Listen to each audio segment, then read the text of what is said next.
welcome to the Deep Dive. Today we're diving straight into the world of William James, a monumental figure in American thought. Absolutely. Born in 1842 and often called the father of American psychology. Some even say America's first psychologist. He was just pivotal in getting psychology recognized as a formal field here in the U.S. And he was the driving force behind functionalism, wasn't he? But also, crucially, a key architect of pragmatism. Exactly. And beyond that, what's so fascinating is just how wide-ranging his thinking was. It really was. He wasn't just psychology or pragmatism. He delved into religious experience, metaphysics, the nature of reality itself. Ethics, too, right and wrong, and epistemology, how we even know things. Yeah, it's like he was trying to piece together this massive picture of what it means to be human in this cosmos. Precisely. And that's our focus for this deep dive. Yeah. The core of his philosophy, built on these really interconnected concepts he developed. We're talking pragmatism. Right. The idea that meaning comes from practical consequences and truth is basically what's useful. Then radical empiricism, his idea that experience is fundamental, getting rid of those old mind-body divides. And pluralism, seeing the universe as diverse, unfinished. Plus, the will to believe. Ah, yes, that controversial idea about faith without proof. And, of course, the stream of consciousness, that continuous flow of thought. And to really get into this, we'll be looking at his major works. You've got The Principles of Psychology from 1890, which was huge. Then the Will to Believe essays in 97, The Varieties of Religious Experience in 1902. Pragmatism itself in 1907, A Pluralistic Universe in 2009, and then those essays in radical empiricism published after his death. So our goal is to trace how these ideas developed, how they fit together, their influence, and, also look at some criticisms and his lasting legacy. And you really have to appreciate his writing style, too. It's so vivid, so accessible, not dry philosophy at all. He really believed philosophy was tied to lived experience, didn't he, to our individual temperaments? Absolutely. And it's worth remembering his own struggles. He dealt with physical ailments, depression, big existential doubts. And you can see how that fed into his thinking on free will, meaning belief. Definitely. And he was writing at such a transformative time, intellectually. Science booming, Darwinism challenging religion, psychology trying to find its feet. His work feels very much like a response to all that. The principles tried to make psychology scientific, but still valued subjective experience. And Varieties was this empirical look at faith, trying to bridge science and that inner religious life. Pragmatism is that middle ground between scientific empiricism and our need for meaning. And the will to believe, hitting that modern dilemma head on. How can you have faith when science demands proof? So it's not just history. His philosophy feels dynamic, personal. Yeah. A real engagement with modernity's big questions, trying to make space for both science and meaning. Okay, so let's start with the foundations. His psychology, especially the Principles of Psychology and the Stream of Consciousness. Right, Principles in 1890, a landmark text, really established functionalism and introduced so many key ideas. There was the shorter version too, the briefer course. Yes, and functionalism was a big shift. Instead of asking, what is consciousness made of? The structuralist approach, functionalism, asked. What's it for? How does it help us adapt? Very influenced by Darwin. Exactly. James saw consciousness as active, not passive. It helps us choose, solve problems, adapt. It's an agent in our survival. Which leads straight to his most famous metaphor, maybe. The stream of consciousness. Yeah, he totally rejected the idea that consciousness was just separate thoughts strung together, like beads. His own feeling was it was much more fluid, interconnected. He had that great quote. Oh, yeah. Consciousness, then, does not appear to itself chopped up in bits. It is nothing jointed, it flows. A river or a stream are the metaphors by which it is most naturally described. He called it the stream of thought or consciousness or subjective life. So let's break down what he meant by stream. First, it's personal. Right. Every thought belongs to someone. Your stream is yours, mine is mine. Totally subjective, private. Think about that. Every single perception you have is unique to you. Kind of limits empathy in a way, doesn't it? It does. And it's constantly changing. You never have the exact same thought twice because the context is always different. Even thinking about the same topic later is a different mental state. Then it's continuous. It feels unbroken. Even after sleep, it just picks up, connects to the past. It's not like flicking a switch. And critically, it deals with objects.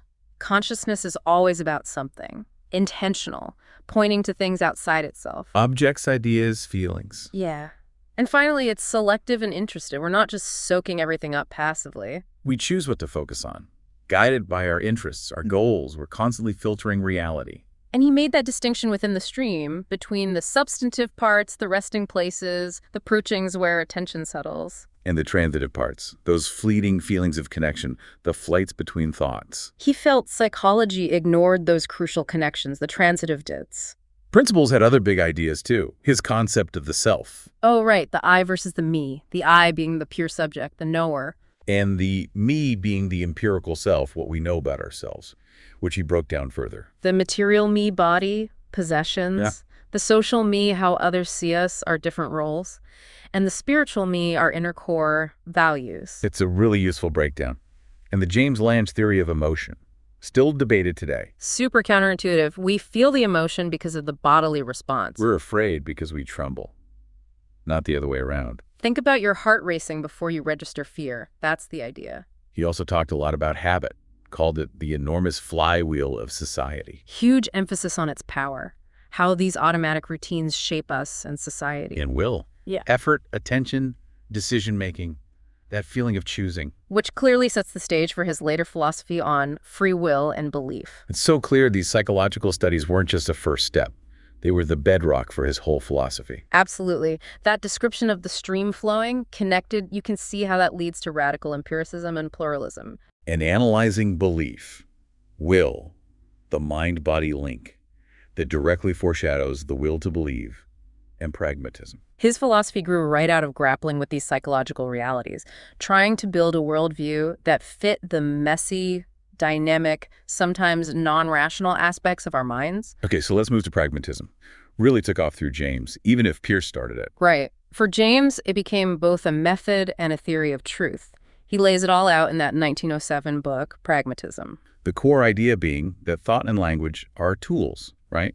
Instruments for predicting, solving problems, navigating life. Not just for passively mirroring reality. So the pragmatic method. First step is focus on practical consequences. Forget abstract principles, he said. Ask, what concrete difference does this idea make if two ideas have the same practical result? Then the difference is just words, meaningless. He talked about the cash value of an idea. Exactly. What's its practical payoff? What conduct does it lead to? What experiences should you expect? Bringing philosophy down to earth, finding its value in actual life. And he definitely had that empiricist leaning, facts, action, concreteness over abstraction, and fixed principles. He even saw pragmatism as a mediator, bridging the tender-minded, the rationalists, idealists, religious types. And the tough-minded, empiricists, materialists, skeptics.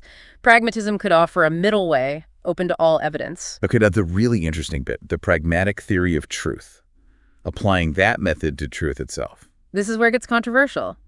He argued truth isn't static, something out there. It's about what works. The true is the name of whatever proves itself to be good in the way of belief. That's the quote, isn't it? And good, too, for definite assignable reasons. A belief is true if it helps us navigate experience successfully, if it leads to good outcome. It has cash value in that sense. It pays by leading reliably through experience, getting validated. And truth is dynamic, made true by events. It's a process of verification within experience. It can change. So agreement with reality gets reinterpreted. It's not about copying reality. Right. It's about successfully guiding us through reality, enabling fruitful interaction. Verification is checking if the idea leads where you expect. He did say new truths need to generally fit with old ones, though. Coherence is a factor. Right. We modify our belief system conservatively. A belief is true if it fits every part of life best. Think about materialism versus theism. The pragmatist asks, what's the practical difference in your life? Free will versus determinism? How does each view affect your actions? But here's the rub. What does works or cash value actually mean? Is it scientific verification, like Pierce emphasized?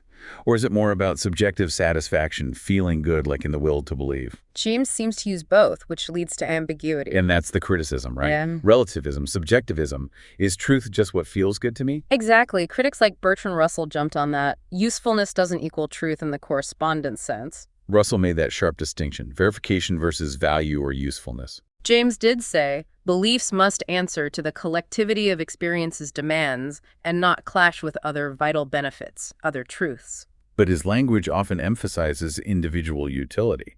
That tension between objective checks and subjective benefit is a constant point of debate. Okay, let's shift gears slightly to radical empiricism, or RE. This is his metaphysics, trying to ground everything purely in experience. Trying to get past those mind-matter dualisms. Developed in essays around 1904-05, published later. Right. He summed it up with a postulate, a statement of fact, and a conclusion. The postulate. Oh. Only things definable from experience are worth debating philosophically. No unexperienceable stuff. Ground everything in particular experiences. Then the crucial statement of fact. Relations between things, connections, separations are directly experienced, just like the things themselves. Experience isn't just dots we connect. It comes with connections built in. Double-barreled, he called it, content and reference, meaning from the start. And the generalized conclusion from that: the universe we experience doesn't need some external glue, no underlying substance or transcendent mind to hold it together. Reality connects from next to next on its own. It has its own continuous structure. And the core of this is pure experience. Yeah. The basic stuff of reality before we split it into subject and object, mind and matter. It's neutral, just plain, unqualified actuality. Mind and matter are just different functions of this same stuff in different contexts. A single bit of pure experience could be a thought or an object, depending on the relations it enters into. Which is totally different from Locke or Hume, who saw experience as atomistic sensations needing mental connection. James insisted experience comes thick with relations. We perceive them directly. And the goal was to dissolve that mind-body problem. Exactly. If mind and matter arise functionally from neutral, pure experience, you don't need to explain how two different substances interact. Consciousness becomes a function within experience. How does this link to pragmatism? He saw them as supportive. Pragmatism helps clarify meaning by focusing on consequences, which fits Ari's goal of avoiding sharp idea-object splits. And proving pragmatism true helps Ari gain ground. But pure experience itself is tricky, isn't it? It's meant to be fundamental, directly accessible. But describing it forces concepts onto something that's supposed to be preconceptual. How do you empirically verify a preconceptual state? Is it really empirical? Or is it a theoretical construct to solve dualism? Can you really access it through introspection? These challenges are why Ari hasn't been as widely adopted as, say, pragmatism. It's innovative, but philosophically slippery. Which brings us neatly to pluralism. Seems to flow right out of that rich, diverse view of experience in Ari. He laid it out in a pluralistic universe. Exactly. Pluralism is the idea that reality isn't one unified whole that's monism. James thought reality is fundamentally multiple, diverse. Lots of different entities, experiences, perspectives. Interconnected, yes, but not melting into one big blob. He saw the universe as full of novelty, chance, ambiguity. It's unfinished, in the making. He used that great analogy, more like a federal republic than like an empire or a kingdom. Yeah, allowing autonomy and interaction without one central control. Something always escapes total unification. He really hammered monism, especially the absolute idealism popular then, called their block universe. Static, determined, abstract. Disconnected from lived experience. He felt monism couldn't handle real change, individuality, freedom, evil. If reality is a perfect whole, these things become illusions. Which he found intellectually and morally lacking. He attacked that vicious intellectualism of treating fluid concepts as fixed realities. And you can see the links to his other ideas. Ari's view of experience having both terms and relations, conjunctive and disjunctive, supports a world connected but distinct. The diversity within pure experience points towards pluralism. And pragmatically, pluralism felt like a more fruitful, livable hypothesis than monism. Monism often leads to determinism, abstraction. Pluralism fits a dynamic world where choices matter. Absolutely crucial for freedom and morality. If the universe is unfinished, our choices have real effects. That's the basis for meliorism, the idea we can improve the world. The existence of conflicting goods and values also fits a pluralistic reality. He even applied it to religion, didn't he? Questioning the need for one infinite God. Yeah, maybe religious experiences point to a plural, multiple divine energies, maybe even a finite God. Helps reconcile evil with divinity. And for James, pluralism wasn't just metaphysics, it had ethical weight. Totally.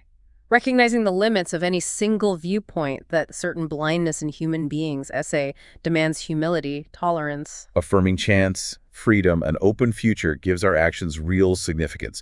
If the world is in the making, we're co-creators. It pushes against the passivity that monism can encourage. Embracing pluralism becomes an ethical call to value striving, progress, active engagement. That federal republic idea really speaks to valuing diversity and distributed agency. Okay, let's move into faith, choice, and action. The will to believe and the varieties of religious experience. Right, the will to believe. That 1896 lecture, later an essay collection, it challenged strict evidentialism, the idea it's always wrong to believe without enough evidence. James argued we sometimes have the right to believe based on our passional nature, hopes, fears, will, when intellect can't decide, but under specific conditions. Yes, the genuine option. It has to be living both choices must be real possibilities for you. It has to be forced. You can't avoid choosing. Not choosing is choosing one side. And it must be momentous, significant consequences, not some trivial thing where you can just wait for more evidence. And his point was, in such a situation where intellect is silent, refusing to decide is also a passional decision, driven by fear of error. And he had that fascinating idea that sometimes faith in a fact can help create the fact. Like trusting someone can help make them trustworthy, or a scientist's faith-driving discovery. Or a religious belief opening you to experiences you wouldn't otherwise have. Belief creating the conditions for its own verification in a way. Which leads right into the varieties of religious experience from 1902, his empirical, psychological look at religion.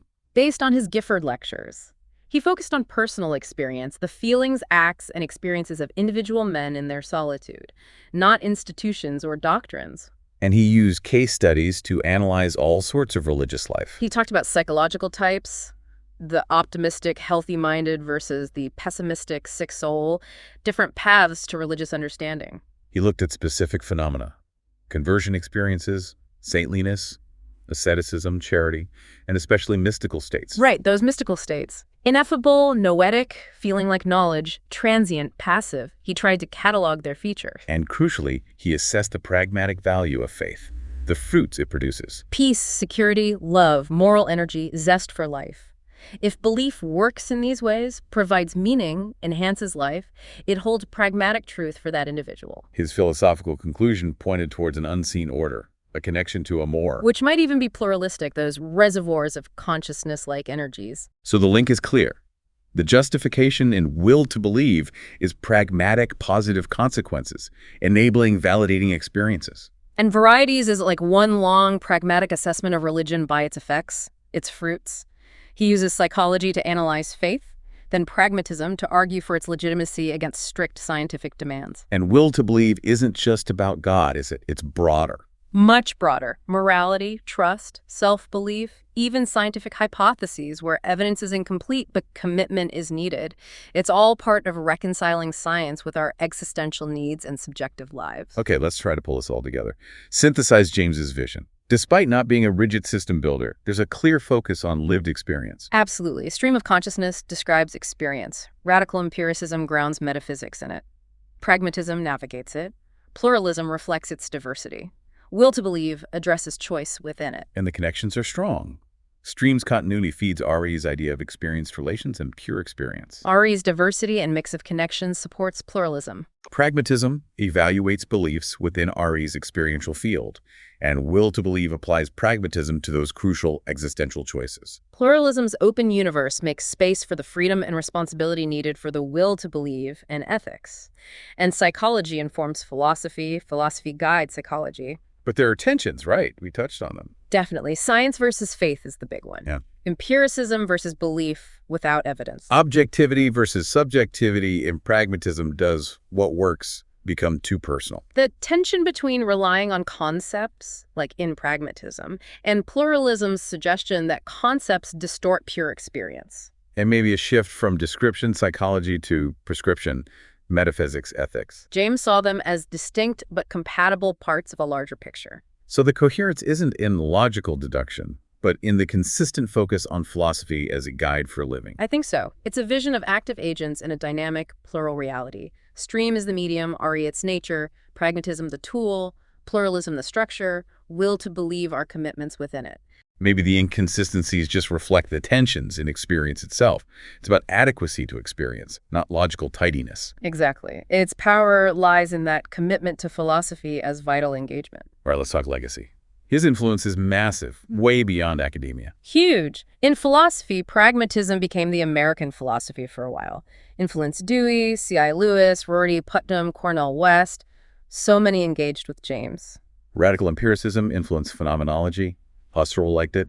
Process philosophy, Whitehead. Even early analytic thinkers like Russell wrestled with it. And Nishida in Japan. His epistemology, the pragmatic theory of truth, is still debated. Will to believe is key in ethics of belief discussions.